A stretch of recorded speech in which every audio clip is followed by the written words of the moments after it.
¿Alguna vez has sentido que algo no encaja en la historia que te han contado? ¿Has experimentado esa inquietud al leer las primeras páginas de la Biblia, como si entre líneas existiera una verdad que nadie se ha atrevido a revelar? La tierra estaba desordenada y vacía, ¿pero por qué? ¿Crearía Dios algo imperfecto desde el principio? ¿Qué ocurriría si te dijera que entre el versículo 1 y 2 del Génesis existe un abismo de tiempo, una historia completa que ha permanecido oculta a simple vista durante milenios? Una verdad tan asombrosa que explicaría los dinosaurios, las extinciones masivas e incluso el origen del mal en nuestro mundo. Moisés escribió: «En el principio creó Dios los cielos y la tierra», pero el texto original hebreo nos revela algo escalofriante. La tierra no fue creada vacía y desordenada, sino que llegó a estar así. Algo catastrófico ocurrió, algo que la Biblia menciona en pasajes dispersos que pocos conectan. En este video descubrirás la verdad sobre lo que existió antes de Adán. Una revelación que cambiará para siempre tu comprensión de la creación y te dará respuestas a preguntas que quizás ni siquiera te habías atrevido a formular. ¿Por qué existe el mal si Dios es bueno? ¿Por qué hay fósiles que sugieren millones de años de antigüedad cuando la Biblia habla de miles? ¿Quiénes eran realmente los hijos de Dios mencionados en Génesis?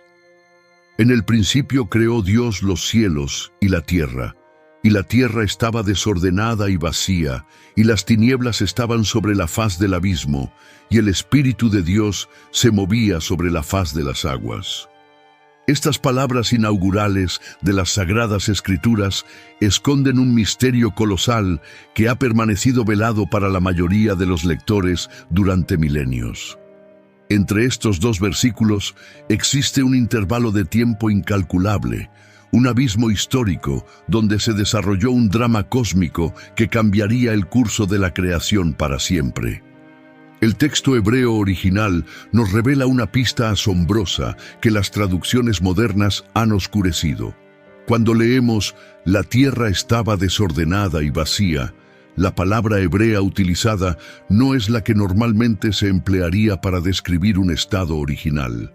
La palabra ayetá sugiere más precisamente «llegó a estar» o «se convirtió en».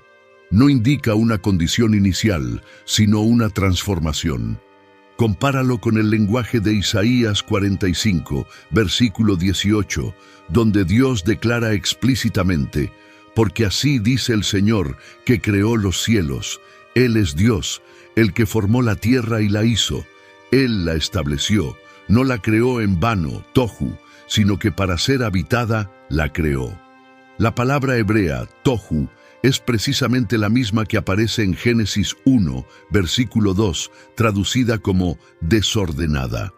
Dios afirma categóricamente que no creó la tierra en estado de tohu, sino habitable. ¿Cómo reconciliar estas declaraciones aparentemente contradictorias? La explicación más coherente es que la tierra fue creada originalmente perfecta, pero posteriormente sufrió una catástrofe cósmica que la redujo al estado caótico descrito en Génesis 1, versículo 2. Las palabras hebreas tohu wabohu, traducidas como desordenada y vacía, aparecen juntas en otro pasaje revelador, Jeremías 4, versículos 23 al 26. Allí, el profeta tiene una visión apocalíptica. «Miré a la tierra, y he aquí que estaba desordenada y vacía, tohu wabohu, y a los cielos, y no había luz en ellos. Miré, y no había hombre, y todas las aves del cielo se habían ido. Todas sus ciudades estaban asoladas delante de Jehová, delante del ardor de su ira». Este pasaje utiliza exactamente la misma terminología que Génesis 1, versículo 2, pero claramente describe un juicio divino, una devastación de algo que previamente existía. La tierra no comenzó así. Llegó a estar así como resultado de la ira divina. El paralelismo es imposible de ignorar. Las mismas expresiones que describen la condición de la tierra en Génesis 1, versículo 2, son utilizadas en Jeremías para describir una tierra devastada por el juicio divino. Esto sugiere poderosamente que lo que encontramos al inicio de Génesis no es una creación incompleta o en proceso, sino las secuelas de un cataclismo que dejó la creación original en ruinas. La expresión "y las tinieblas estaban sobre la faz del abismo" adquiere nuevo significado con esta interpretación. Las tinieblas en la Escritura frecuentemente simbolizan juicio, mientras que la luz representa la bendición divina. La presencia de tinieblas sobre la creación sugiere una condición de juicio, no un estado creativo intermedio. Más revelador aún es la siguiente frase: "y el Espíritu de Dios se movía sobre la faz de las aguas". La palabra hebrea para movía, merajefet, transmite la imagen de un ave aleteando sobre sus crías. Es la misma palabra utilizada en Deuteronomio 32, versículo 11, donde se describe a Dios cuidando a Israel como el águila que excita su nidada, revolotea, merajefet, sobre sus pollos.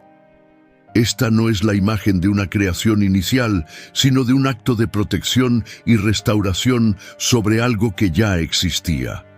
Esta interpretación, conocida como la teoría del intervalo o la teoría de la brecha, no es una innovación moderna para reconciliar la Biblia con la ciencia. Teólogos respetados como C. E. Scofield y G. H. Pember la defendieron décadas antes de que surgieran las controversias modernas sobre la edad de la Tierra. El propio Thomas Chalmers, fundador de la Iglesia Libre de Escocia, la propuso en 1814 basándose puramente en la exégesis bíblica. La aparente discrepancia entre la edad geológica de la Tierra, miles de millones de años según la ciencia moderna, y la cronología bíblica, aproximadamente 6.000 años para la historia humana, encuentra una posible resolución en esta interpretación. El intervalo entre Génesis 1, versículo 1 y versículo 2 podría abarcar eones de tiempo, durante los cuales existió una creación completamente diferente a la nuestra. Esta perspectiva arroja nueva luz sobre hallazgos paleontológicos como los dinosaurios y otras criaturas extintas. Podrían haber sido parte de esa creación anterior que fue devastada en el cataclismo que dejó la tierra desordenada y vacía. Pero la pregunta que naturalmente surge es: ¿qué provocó tal devastación? ¿Qué evento catastrófico pudo causar que una creación divina perfecta quedara reducida a caos y tinieblas? Para responder a esta pregunta, debemos examinar referencias bíblicas a eventos que precedieron la historia humana, pistas dispersas en las Escrituras que, cuando se unen, revelan un drama cósmico de proporciones inimaginables. Para comprender lo que existió antes de Adán, debemos volver nuestra atención a un ser extraordinario: Lucifer, el querubín protector que habitaba en el Edén primordial mucho antes que el hombre pisara la tierra. Ezequiel 28 nos proporciona la descripción más detallada de este ser celestial en su estado original. Aunque formalmente dirigido al rey de Tiro, el pasaje trasciende claramente a cualquier gobernante humano. Tú, querubín grande, protector, yo te puse en el santo monte de Dios, allí estuviste, en medio de las piedras de fuego te paseabas. Perfecto eras en todos tus caminos desde el día que fuiste creado hasta que se halló en ti maldad. El texto continúa describiendo su belleza sobrenatural. Eras el sello de la perfección, lleno de sabiduría y perfecto en hermosura. En Edén, en el huerto de Dios estuviste. De toda piedra preciosa era tu vestidura, de cornerina, topacio, jaspe, crisólito, berilo, ónice, zafiro, carbunclo y esmeralda. Los primores de tus tamboriles y flautas estuvieron preparados para ti en el día de tu creación. Observemos cuidadosamente los detalles de esta descripción. Primero, este ser es identificado como un querubín, una categoría elevada de ser celestial. Los querubines aparecen en otros pasajes bíblicos como guardianes del trono de Dios y del arca del pacto. Su posición era exaltada, se le describe como protector, indicando un rango y responsabilidad excepcionales.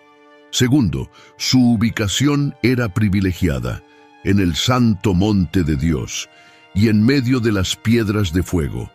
Estas frases sugieren proximidad al trono divino y un entorno de extraordinaria gloria. La referencia a Edén, el huerto de Dios, no debe confundirse con el Edén terrenal de Adán y Eva. Aquí parece referirse a un paraíso celestial, una manifestación original del concepto que luego se reflejaría en el jardín terrenal. Tercero, se destaca su perfección original. Perfecto eras en todos tus caminos desde el día que fuiste creado. Esta declaración subraya que Lucifer, como todas las criaturas de Dios, fue creado sin defecto. El mal no formaba parte de su naturaleza inicial, fue algo que surgió posteriormente. Cuarto, su descripción física es deslumbrante. Vestido de piedras preciosas, con instrumentos musicales preparados específicamente para él. Esto sugiere no solo belleza visual, sino también un rol en la adoración celestial. Muchos eruditos bíblicos han propuesto que Lucifer podría haber sido el director de la adoración angélica, el conductor del coro celestial. Isaías 14 complementa este retrato al referirse a este ser como lucero, hijo de la mañana, en hebreo Helel ben Shahar, un título que sugiere resplandor y gloria, posiblemente indicando que reflejaba la luz divina como la estrella de la mañana refleja la luz del sol. ¿Cuál era el propósito original de este magnífico ser? La evidencia bíblica sugiere que Lucifer tenía un papel administrativo en la creación primordial. Su descripción como querubín protector indica una función de guardián o supervisión. El Nuevo Testamento se refiere repetidamente a Satanás como el príncipe de este mundo, lo que podría reflejar una autoridad legítima que originalmente se le confió sobre la tierra primigenia.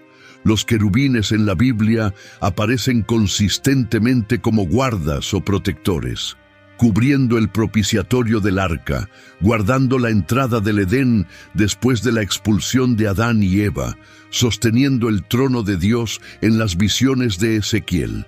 Si Lucifer era un querubín protector, esto sugiere que tenía una responsabilidad divina sobre algún aspecto de la creación original.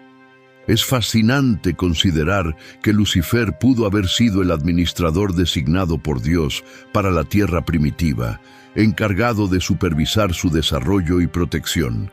Esta posición explicaría por qué, incluso después de su caída y transformación en Satanás, pudo ofrecer a Jesús todos los reinos del mundo durante la tentación en el desierto y por qué Jesús no cuestionó su autoridad para hacerlo. ¿Cuánto tiempo existió Lucifer en este estado de perfección? La Biblia no especifica una duración, pero el hecho de que se describa como perfecto desde el día que fuiste creado hasta que se halló en ti maldad, sugiere un período significativo durante el cual cumplió fielmente su función divina. Durante este tiempo, la tierra primordial habría estado bajo su administración, posiblemente poblada por criaturas desconocidas para nosotros. Los estratos geológicos más antiguos, con sus fósiles enigmáticos, podrían ser testimonios silenciosos de esta era preadámica que existía bajo la supervisión de Lucifer, mucho antes de que el pecado y la muerte entraran en el mundo humano. La descripción de Lucifer antes de su caída nos ofrece una ventana a un tiempo y un orden de creación que precedió a nuestra era actual. Un universo donde existía belleza, armonía y propósito divino, pero que estaba a punto de experimentar una ruptura cósmica de proporciones inimaginables. Imagina un mundo primordial, perfecto en su diseño y ejecución, supervisado por este espléndido ser celestial. Un mundo que posiblemente existió durante eones, siguiendo las leyes establecidas por el Creador, desarrollándose según su plan divino.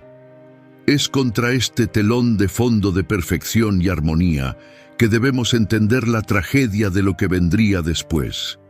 La rebelión que cambiaría el curso de la historia cósmica y dejaría la Tierra desordenada y vacía. En las alturas del cielo, en medio del esplendor de la presencia divina, ocurrió el acontecimiento más trágico de la historia cósmica. Lucifer, el querubín resplandeciente, concibió en su corazón una ambición que alteraría el curso de la creación. Isaías 14 nos relata este momento decisivo. «Cómo caíste del cielo, oh lucero, hijo de la mañana. Cortado fuiste por tierra, tú que debilitabas a las naciones, tú que decías en tu corazón, subiré al cielo, en lo alto junto a las estrellas de Dios, levantaré mi trono, y en el monte del testimonio me sentaré, a los lados del norte, sobre las alturas de las nubes subiré, y seré semejante al Altísimo». Estas palabras nos permiten vislumbrar la naturaleza íntima de la primera rebelión. Observa la progresión de su ambición expresada en 5 declaraciones de voluntad propia que desafiaban directamente la autoridad divina. Subiré, levantaré, me sentaré, subiré, seré. 5 veces declara, yo haré, estableciendo su voluntad contra la de Dios. La culminación de esta ambición era asombrosa. Seré semejante al Altísimo. No buscaba simplemente mayor autonomía o privilegio. Aspiraba a una posición comparable a la del Creador mismo. Esta no era una rebelión impulsiva, sino una ambición calculada que creció gradualmente en su corazón. Ezequiel 28 revela la raíz de esta ambición. Se enalteció tu corazón a causa de tu hermosura, corrompiste tu sabiduría a causa de tu esplendor. La belleza y sabiduría extraordinarias con que Dios había dotado a Lucifer se convirtieron paradójicamente en la semilla de su caída. En lugar de dirigir estos dones hacia la adoración de su Creador, comenzó a admirarse a sí mismo, iniciando una espiral de orgullo que culminaría en rebelión abierta. La caída de Lucifer no fue un acto solitario. Apocalipsis 12, versículo 4, nos proporciona un detalle inquietante. El dragón con su cola arrastró la tercera parte de las estrellas del cielo y las arrojó sobre la tierra. En el lenguaje apocalíptico, las estrellas frecuentemente representan seres angélicos. Este pasaje sugiere que Lucifer persuadió a una tercera parte de los ángeles a unirse a su rebelión contra Dios. ¿Cómo pudo un ser creado perfecto elegir el mal? Esta pregunta toca el misterio del libre albedrío. Dios había otorgado a sus criaturas angélicas, como posteriormente haría con los humanos, la capacidad de elección real. Sin esta capacidad, la adoración y servicio a Dios serían mecánicos, no actos de amor verdadero. Pero esta libertad conllevaba la posibilidad de rebelión. La decisión de Lucifer no ocurrió en un vacío ético. Conocía perfectamente la justicia y santidad de Dios. Había contemplado su gloria de primera mano. Su elección fue una distorsión deliberada de su entendimiento, una corrupción de su sabiduría, como describe Ezequiel. No fue engañado por nadie, inventó el engaño. Jesús ofrece una perspectiva sobre este momento cósmico en Lucas 10, versículo 18. Yo veía a Satanás caer del cielo como un rayo. Esta declaración, hecha en tiempo pasado, ubica la caída de Satanás antes del ministerio terrenal de Cristo. La imagen del rayo sugiere la rapidez y finalidad del juicio divino ante esta rebelión. ¿Qué relación tiene esta rebelión celestial con la condición de la tierra descrita en Génesis 1, versículo 2? La conexión se vuelve evidente cuando consideramos que Lucifer probablemente tenía jurisdicción sobre la tierra primigenia. Si era el querubín protector, asignado a la administración de la tierra original, su rebelión habría tenido consecuencias directas para su dominio. El juicio divino sobre la rebelión angélica parece haberse manifestado no solo en la expulsión de los rebeldes de sus posiciones celestiales, sino también en la devastación de la creación física bajo su autoridad. La tierra quedó desordenada y vacía, sumida en tinieblas, un testimonio cósmico de las terribles consecuencias de oponerse al Creador. Segunda de Pedro 3, versículos 5 y 6, ofrece otra posible referencia a este cataclismo. Intencionalmente olvidan que en el tiempo antiguo fueron hechos por la palabra de Dios los cielos y también la tierra, que proviene del agua y por el agua subsiste, por lo cual el mundo de entonces pereció anegado en agua. Aunque tradicionalmente aplicado al diluvio de Noé, algunos eruditos sugieren que este pasaje podría referirse a una catástrofe anterior, que dejó la tierra cubierta de aguas, como se describe en Génesis 1, versículo 2. Esta interpretación explicaría por qué el relato de la creación en Génesis 1, versículo 3 en adelante, comienza con una tierra ya existente, pero devastada, cubierta de aguas y tinieblas. No sería una creación de la nada, sino una reconstrucción y reordenamiento de una creación previamente juzgada. Las implicaciones de esta rebelión cósmica son profundas. Antes que Adán y Eva enfrentaran su tentación en el Edén, el universo ya había experimentado una ruptura moral de proporciones catastróficas. El mal no comenzó en la tierra con la humanidad. Se originó en el cielo con seres angelicales que gozaban de proximidad directa a Dios. Esta perspectiva arroja nueva luz sobre el problema del mal. El sufrimiento y el caos que observamos en nuestro mundo no son anomalías inexplicables en la creación de un Dios amoroso. Son las consecuencias en curso de una rebelión cósmica que precedió a la historia humana. Vivimos en un campo de batalla espiritual cuyas primeras escaramuzas ocurrieron eones antes de nuestra aparición. La caída de Lucifer representa el origen del concepto de enemigo. Antes de este evento, la armonía universal prevalecía. Con su rebelión, introdujo la discordia en la sinfonía cósmica, transformándose de portador de luz, significado literal de Lucifer, a adversario, significado de Satanás. El universo perfecto ahora contenía un elemento de oposición activa a su creador. La frase hebrea tohu wabohu, traducida como desordenada y vacía en Génesis 1, versículo 2, describe una condición de caos y desolación que marcó el estado de la tierra después del juicio divino sobre la rebelión de Lucifer. Esta expresión, que aparece raramente en las Escrituras, merece un análisis detallado para comprender plenamente la naturaleza de este mundo preadámico bajo juicio. Tohu transmite la idea de vacuidad, confusión, algo sin forma o propósito. Bohu refuerza este concepto, sugiriendo vacío y desolación. Juntos, estos términos pintan la imagen de un mundo completamente devastado, despojado de orden y función. No es el estado de algo en proceso de construcción, sino de algo que ha experimentado destrucción catastrófica. Jeremías 4, versículo 23, utiliza exactamente esta misma expresión en un contexto claramente relacionado con el juicio divino. Miré a la tierra y he aquí que estaba desordenada y vacía, tohu wabohu, y a los cielos, y no había luz en ellos. El profeta continúa describiendo una visión apocalíptica donde no había hombre, las aves habían huido, los montes temblaban, y todas sus ciudades estaban asoladas delante de Jehová, delante del ardor de su ira. Este pasaje establece inequívocamente que la condición de tohu wabohu es resultado de un juicio divino sobre una creación previamente ordenada y habitada.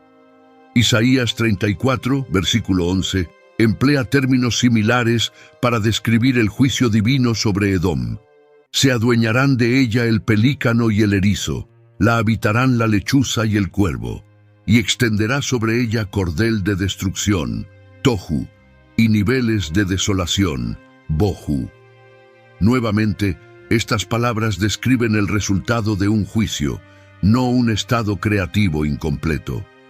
Esta consistencia en el uso bíblico confirma nuestra interpretación de Génesis 1, versículo 2.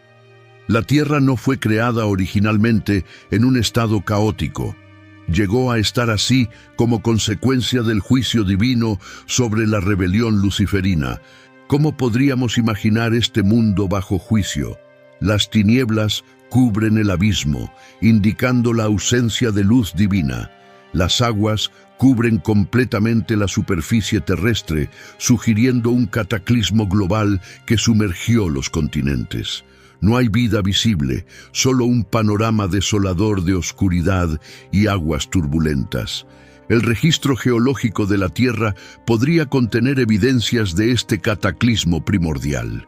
Muchos científicos han observado que existen evidencias de extinción masiva y cambios abruptos en los estratos geológicos antiguos. La teoría del intervalo sugiere que estos podrían ser los rastros físicos del juicio divino que transformó la Tierra de su estado original perfecto al estado de tohu wabohu, descrito en Génesis. ¿Cuánto tiempo permaneció la Tierra en esta condición devastada? La Biblia no especifica una duración. Podría haber sido un periodo breve o podría haber abarcado eones. Lo que sabemos es que finalmente, por razones de su soberana voluntad, Dios decidió no dejar la tierra en este estado de juicio permanente, sino iniciar un proceso de restauración y recreación. Génesis 1, versículo 2, concluye con una nota de esperanza. Y el Espíritu de Dios se movía sobre la faz de las aguas. La palabra hebrea meraepet, traducida como se movía, transmite la imagen de un ave aleteando protectoramente sobre sus crías. Es la misma palabra utilizada en Deuteronomio 32, versículo 11, donde se describe a Dios cuidando a Israel como el águila que excita su nidada, revolotea sobre sus pollos. Esta bella imagen sugiere que incluso en medio de la desolación más profunda, el Espíritu de Dios estaba presente, no como agente de juicio, sino como fuerza restauradora, preparando el escenario para un nuevo acto en el drama cósmico. La oscuridad y el caos no tendrían la última palabra. La creación devastada estaba a punto de experimentar una transformación maravillosa.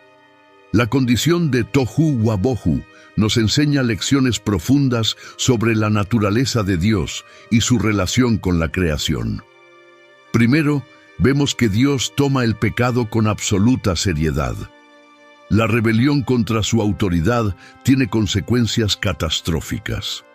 Segundo, aprendemos que incluso los juicios más severos no son el final de la historia para Dios. Su naturaleza creativa y restauradora eventualmente prevalece sobre el caos. Cuando experimentamos periodos de tohu wabohu en nuestras propias vidas, momentos de caos, vacío, desolación, podemos recordar que el Espíritu de Dios sigue moviéndose sobre las aguas, preparando una obra de restauración que transformará nuestro caos en cosmos, nuestras tinieblas en luz.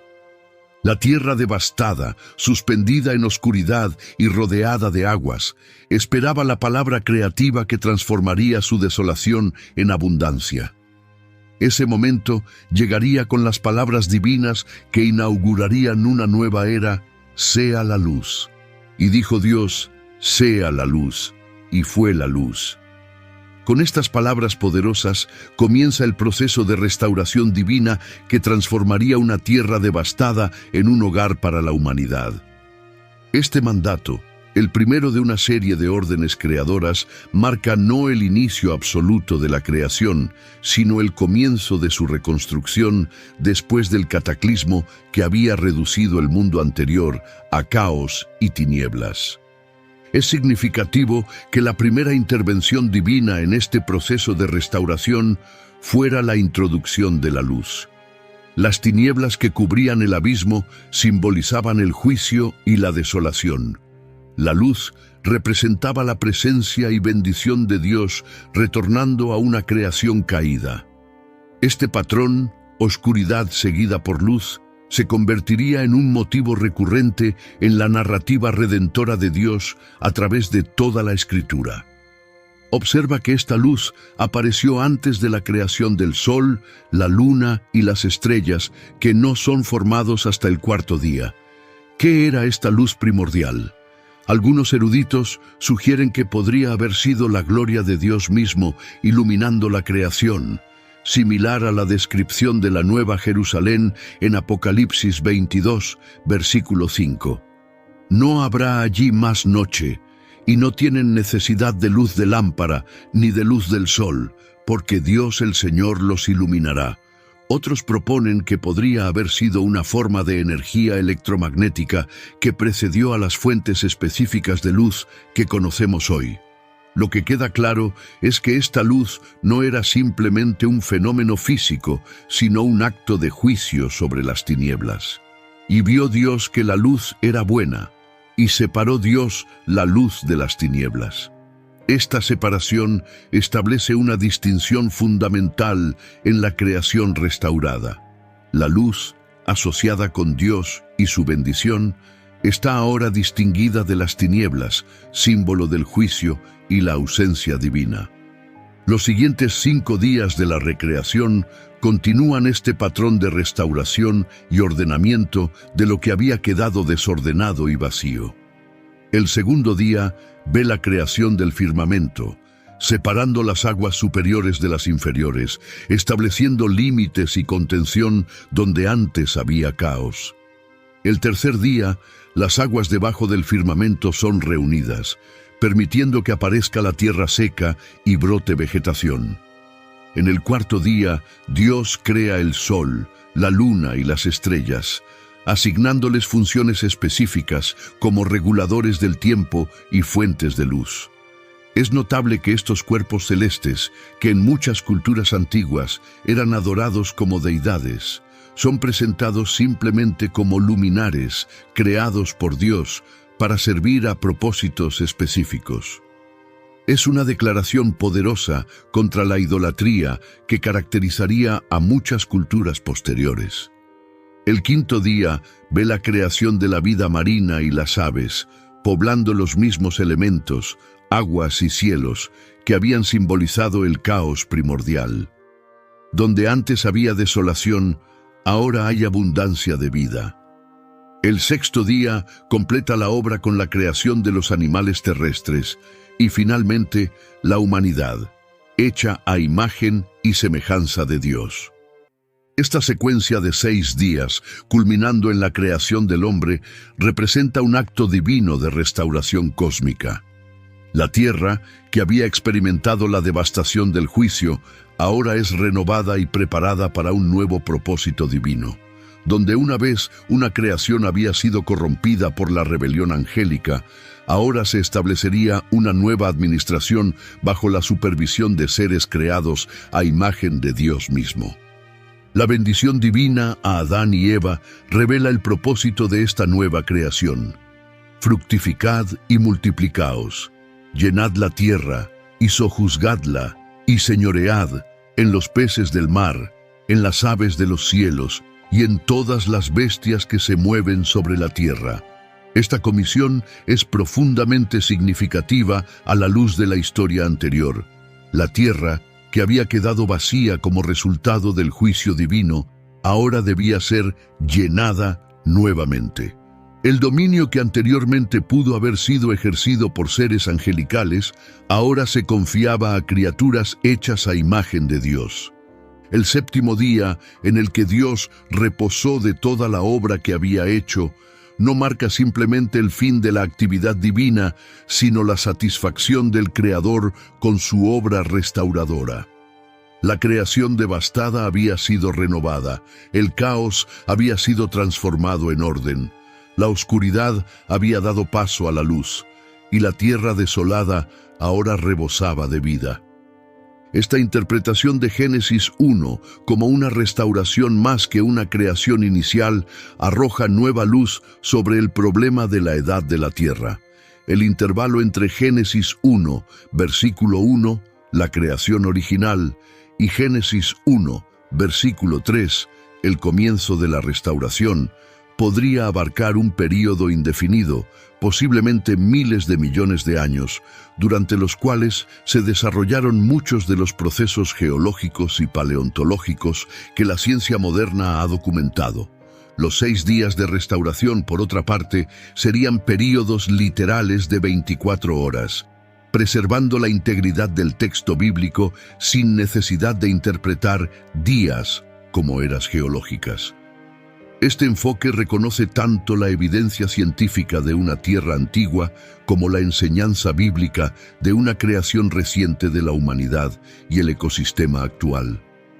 La teoría del intervalo también ofrece una explicación para el origen de los fósiles de criaturas extintas como los dinosaurios. Estos podrían haber sido habitantes de la creación preadámica que perecieron en el cataclismo que redujo la Tierra a tohu wabohu. Su extinción no sería el resultado de procesos evolutivos graduales, sino de un evento catastrófico asociado con el juicio divino sobre la rebelión luciferina. Visto a través de esta lente, el relato de Génesis revela no solo los orígenes de nuestro mundo actual, sino también pistas sobre un mundo anterior que existió y pereció antes de la aparición del hombre. No estamos leyendo simplemente sobre los 6 días de la creación, sino sobre los 6 días de la recreación, la restauración divina de una tierra devastada por el juicio. Esta interpretación tiene profundas implicaciones teológicas. Primero, subraya la soberanía de Dios sobre toda la historia cósmica. No solo creó el universo inicialmente, sino que intervino decisivamente para juzgar la rebelión y posteriormente para restaurar su creación según sus propósitos eternos. Segundo, ilumina la naturaleza del conflicto espiritual en el que la humanidad se encuentra involucrada. El adversario que tentó a Adán y Eva no era un recién llegado a la escena. Era un veterano de una rebelión cósmica anterior que ya había provocado la devastación de un mundo. El jardín del Edén no fue el escenario del primer acto de rebelión en la historia del universo, sino de una repetición trágica de un patrón establecido eones antes. Tercero, realza la misericordia y el propósito redentor de Dios. En lugar de abandonar su creación al caos resultante de la rebelión, intervino para restaurarla y establecer un nuevo orden bajo una nueva administración. Este patrón de juicio, seguido por restauración, prefigura la obra redentora final de Dios a través de Cristo, que rescataría a la creación caída una vez más de las consecuencias del pecado. La historia de los 6 días de restauración nos enseña que Dios es tanto un Dios de juicio como un Dios de recreación. Las mismas aguas que simbolizaban el caos y el juicio se convirtieron, bajo su palabra creativa, en el hogar de seres vivientes que se mueven. Las mismas tinieblas que representaban desolación cedieron ante la luz de su presencia. El mismo polvo de la tierra devastada proporcionó la materia prima para la formación del hombre a su imagen. Este patrón divino de transformar juicio en bendición, caos en orden, muerte en vida, sigue activo en nuestro mundo actual. El Dios que dijo, sea la luz, en medio de la oscuridad primordial, sigue hablando luz a las tinieblas de nuestro tiempo y nuestras vidas. Cuando Dios formó a Adán del polvo de la tierra y sopló en sus narices aliento de vida, estaba inaugurando una nueva administración para un mundo restaurado.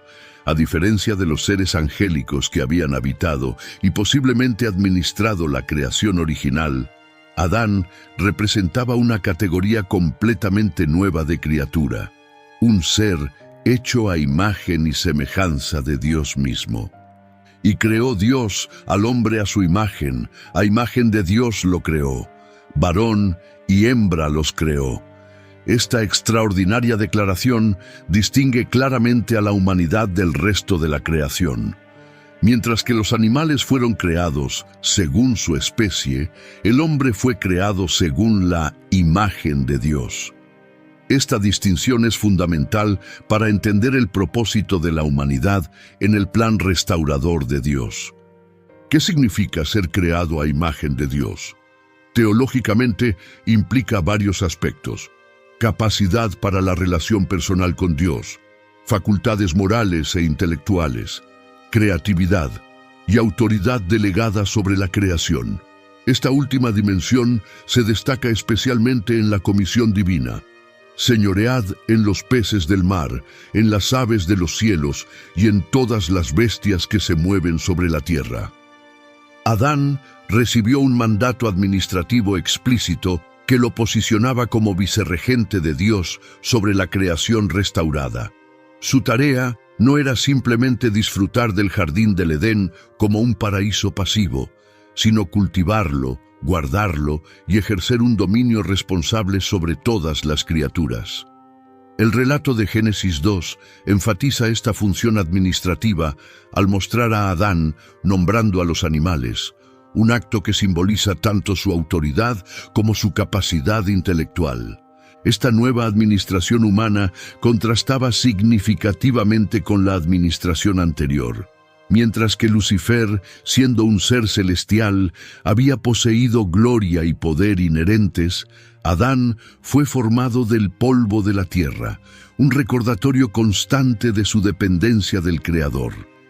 Donde Lucifer eventualmente se rebeló motivado por el orgullo, Adán fue creado con humildad incorporada en su misma constitución física.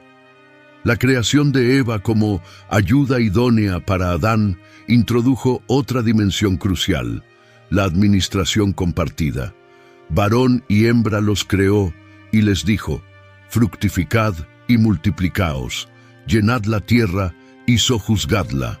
A diferencia de la jerarquía celestial donde Lucifer ocupaba una posición singular de autoridad, la administración humana estaba diseñada para ser ejercida en comunidad y relación, comenzando con la pareja primordial.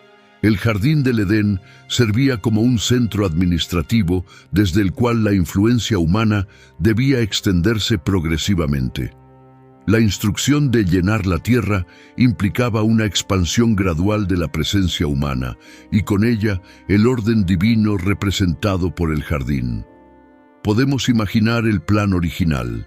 A medida que la humanidad se multiplicara, el paraíso edénico se extendería hasta abarcar eventualmente toda la tierra, transformando completamente el planeta en un reflejo del orden y la belleza divinos. La presencia del árbol del conocimiento del bien y del mal en medio del jardín representaba un elemento de prueba para esta nueva administración. A diferencia de los ángeles, que aparentemente tomaron su decisión definitiva respecto a la lealtad a Dios en un solo acto eterno, la humanidad enfrentaría una prueba progresiva de fidelidad. Adán y Eva tenían la libertad de comer de todos los árboles excepto uno, una restricción mínima diseñada para dar oportunidad al ejercicio del libre albedrío y la obediencia voluntaria. Es crucial entender que la prohibición divina no era arbitraria ni diseñada para limitar el desarrollo humano. Por el contrario, representaba una protección amorosa contra el conocimiento experiencial del mal, que solo podría resultar en sufrimiento y muerte. Dios deseaba que sus administradores humanos ejercieran su dominio en constante comunión con Él, dependiendo de su sabiduría y autoridad últimas. La escena está perfectamente preparada: un mundo restaurado del caos y las tinieblas, un jardín perfecto como centro administrativo y una pareja humana creada a imagen de Dios para ejercer dominio responsable. Todo parece indicar un nuevo comienzo glorioso después de la tragedia cósmica de la rebelión luciferina. Sin embargo, un elemento inquietante emerge en el relato: la presencia de la serpiente, descrita como astuta más que todos los animales del campo que Jehová Dios había hecho. Esta no era una simple serpiente, como revela Apocalipsis 20, versículo 2, que identifica a la serpiente antigua, que es el diablo y Satanás. El adversario, aunque juzgado y expulsado de su posición celestial, no había sido completamente eliminado del escenario cósmico. La presencia de Satanás en el Edén plantea preguntas intrigantes. ¿Por qué permitió Dios que el adversario tuviera acceso al jardín? ¿Por qué se le permitió tentar a los nuevos administradores? Estas preguntas nos llevan a considerar el propósito más amplio de Dios al establecer esta nueva administración humana. La evidencia bíblica sugiere que la humanidad no fue creada simplemente para reemplazar a los ángeles caídos, sino como parte de una estrategia divina más amplia para la redención cósmica. Los seres humanos, a diferencia de los ángeles, fueron creados con la capacidad de reproducirse, permitiendo la propagación tanto de la imagen divina como, potencialmente, del pecado. Esta característica única posicionaba a la humanidad de manera que su caída colectiva podría ser potencialmente redimida a través de un solo representante perfecto. Pablo alude a este propósito divino en Romanos 8, donde describe a toda la creación esperando la manifestación de los hijos de Dios para ser libertada de la esclavitud de corrupción. La administración humana, incluso después de su fracaso inicial, estaba destinada a ser restaurada y perfeccionada en Cristo, el último Adán, quien cumpliría perfectamente el mandato original de dominio justo sobre la creación.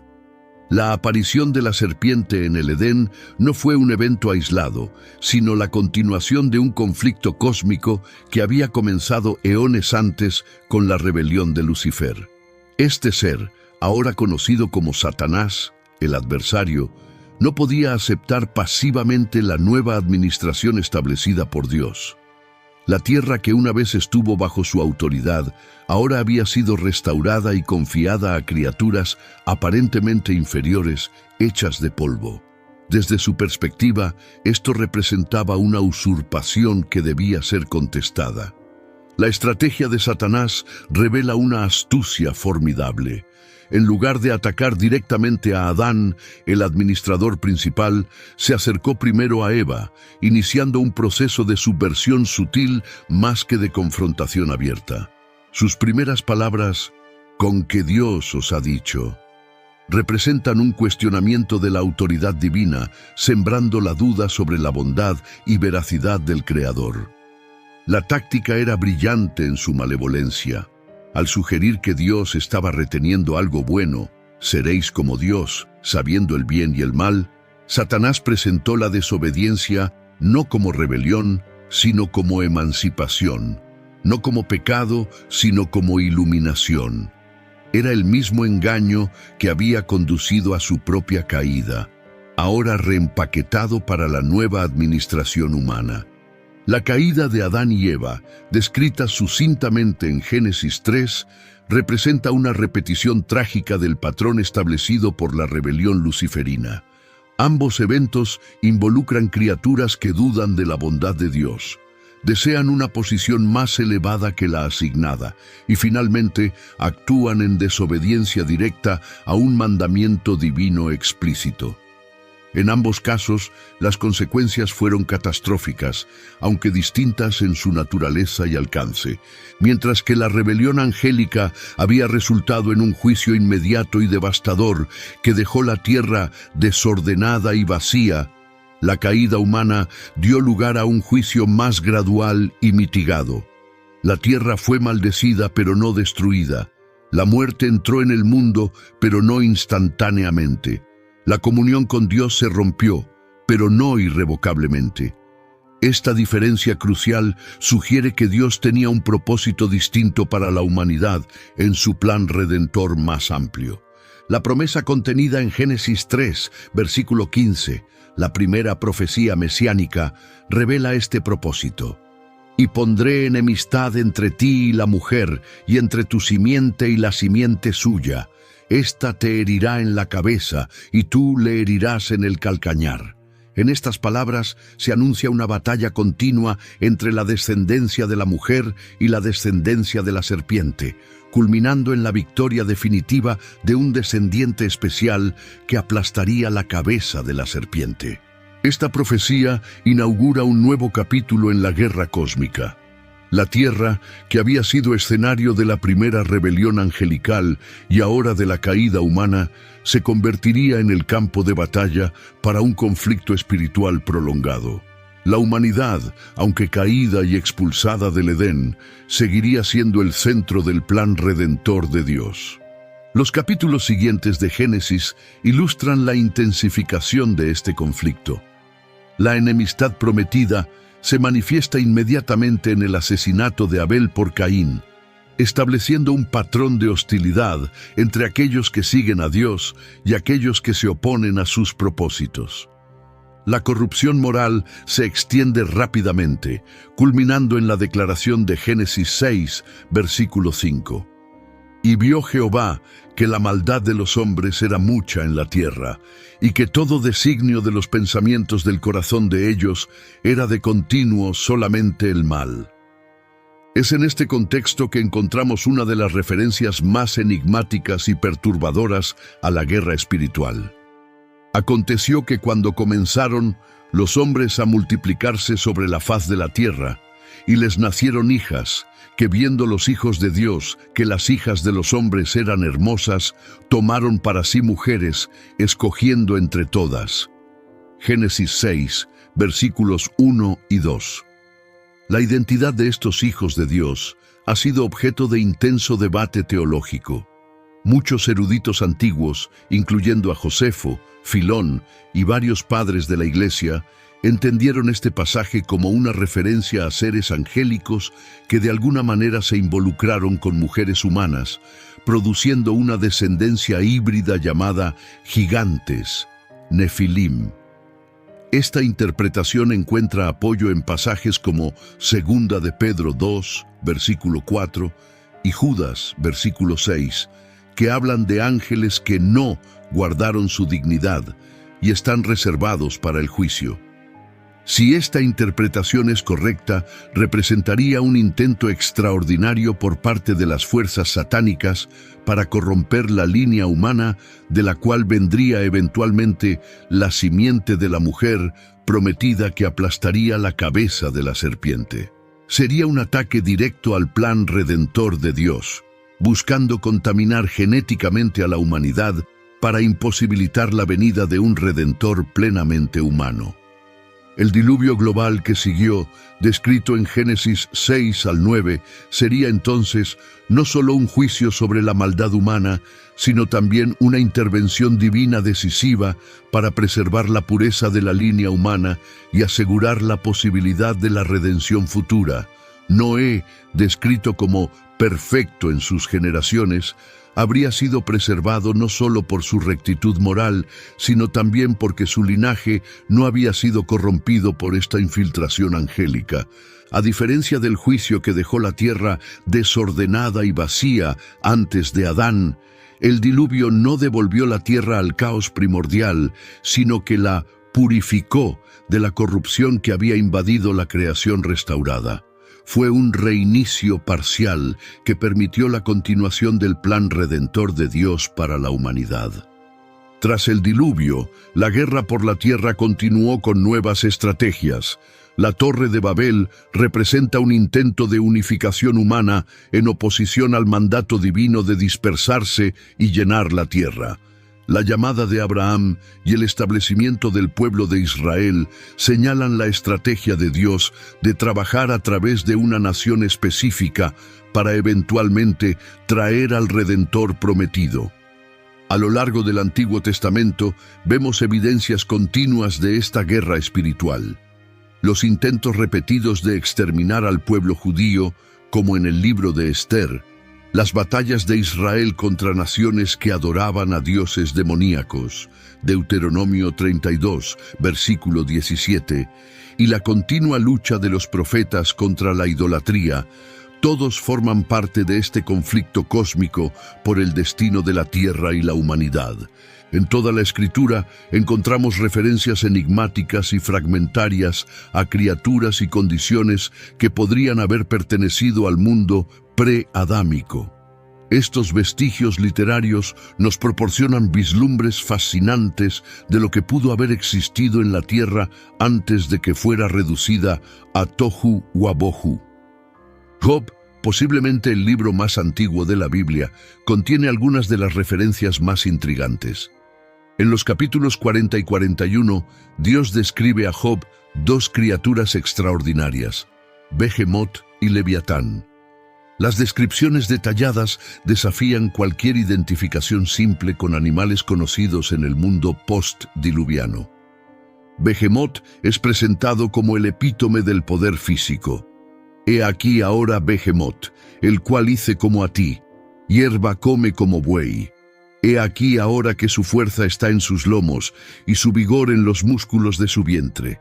Mueve su cola como un cedro, sus huesos son fuertes como bronce y sus miembros como barras de hierro.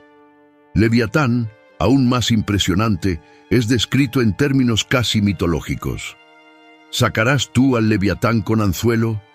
¿Harás tú pacto con él? ¿Jugarás con él como con un pájaro? De su grandeza tienen temor los fuertes.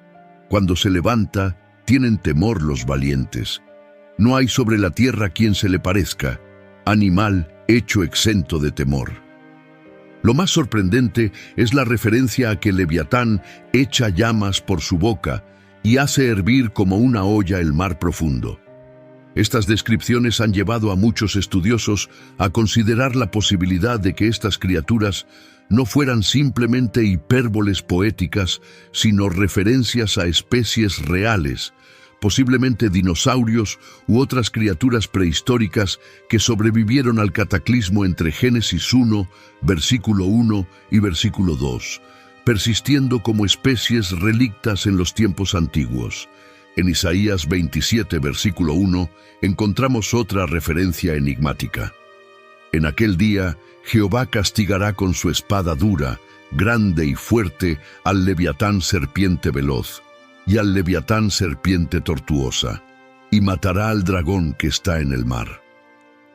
Este pasaje sugiere una dimensión espiritual para Leviatán, posiblemente representando a Satanás mismo o a los poderes demoníacos asociados con el mundo preadámico. El Salmo 104, versículo 26, menciona casualmente a Leviatán como una criatura que juega en el mar, mientras que Isaías 51, versículo 9, pregunta: ¿No eres tú el que cortó a Rahab y el que hirió al dragón? Vinculando la victoria de Dios sobre las fuerzas del caos primordial con su acto creativo. Estos pasajes dispersos, junto con referencias a Nefilim, gigantes y hijos de Anak en varios lugares de la Escritura, sugieren la posibilidad de que algunas criaturas o influencias del mundo preadámico hayan persistido en el mundo postadámico, al menos en forma residual o en la memoria colectiva. El registro paleontológico proporciona evidencia física de un mundo anterior habitado por criaturas ahora extintas. Los fósiles de dinosaurios, reptiles marinos gigantes, insectos de tamaño descomunal y otras criaturas prehistóricas presentan un panorama de un ecosistema completamente diferente al actual. La teoría del intervalo sugiere que estos fósiles no son los restos de una evolución prolongada, sino las evidencias de la creación original que fue devastada por el juicio divino.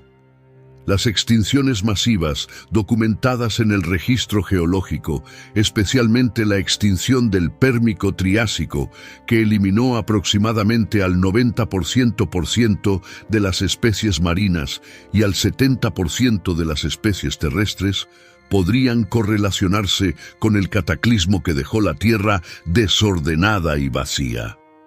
Estos eventos no serían el resultado de procesos evolutivos naturales, sino las consecuencias de un juicio divino específico. Las tradiciones de casi todas las culturas antiguas conservan recuerdos de un mundo anterior y su destrucción. Los relatos del diluvio son universales, pero muchas culturas también preservan leyendas sobre eras previas que fueron destruidas por fuego, hielo o alguna otra catástrofe cósmica. Estos mitos podrían contener ecos distorsionados de la verdad sobre el mundo preadámico y su destrucción. Los días de la creación mencionados en Génesis 1, versículos 3 al 31, representarían entonces no la creación inicial, sino la restauración y reorganización de un mundo previamente juzgado. El sol, la luna y las estrellas no fueron creados en el cuarto día, sino hechos, asá, novara, visibles en la atmósfera ahora aclarada. Los animales terrestres creados en el quinto y sexto día serían especies nuevas, distintas de las que habían poblado la tierra en la era preadámica. Esta perspectiva resuelve numerosas dificultades interpretativas. Explica la aparente discrepancia entre la edad geológica de la Tierra, miles de millones de años, y la cronología bíblica de la humanidad, miles de años. Aclara por qué Dios instruyó a Adán y Eva a llenar la tierra, no simplemente a habitar un planeta previamente vacío. Ilumina la presencia inmediata de Satanás en el Edén como la continuación de un conflicto que había comenzado mucho antes. También proporciona un marco para entender mejor la naturaleza del mal. El mal no comenzó con la humanidad, ya existía como resultado de la rebelión angelical anterior. Adán y Eva no cayeron en un vacío moral, sino que fueron tentados por un adversario experimentado que ya había causado la devastación de un mundo entero. El vestigio más significativo del mundo anterior no es físico, sino espiritual. La presencia continua de Satanás y los ángeles caídos que se rebelaron con él. La advertencia de Pablo en Efesios 6, versículo 12, adquiere mayor profundidad, porque no tenemos lucha contra sangre y carne, sino contra principados, contra potestades, contra los gobernadores de las tinieblas de este siglo, contra huestes espirituales de maldad en las regiones celestes. Estos seres no son meras abstracciones teológicas, sino entidades reales que han estado en conflicto con Dios desde antes de la creación de la humanidad. La historia de lo que existió antes de Adán encuentra su culminación y resolución en la persona de Jesucristo, identificado por Pablo como el segundo Adán o el último Adán. En 1 Corintios 15, versículo 45, leemos: Así también está escrito: fue hecho el primer hombre Adán, alma viviente, el último Adán, espíritu vivificante. Esta declaración teológica profunda conecta directamente la misión de Cristo con la narrativa de la creación, la caída y el propósito original de la humanidad.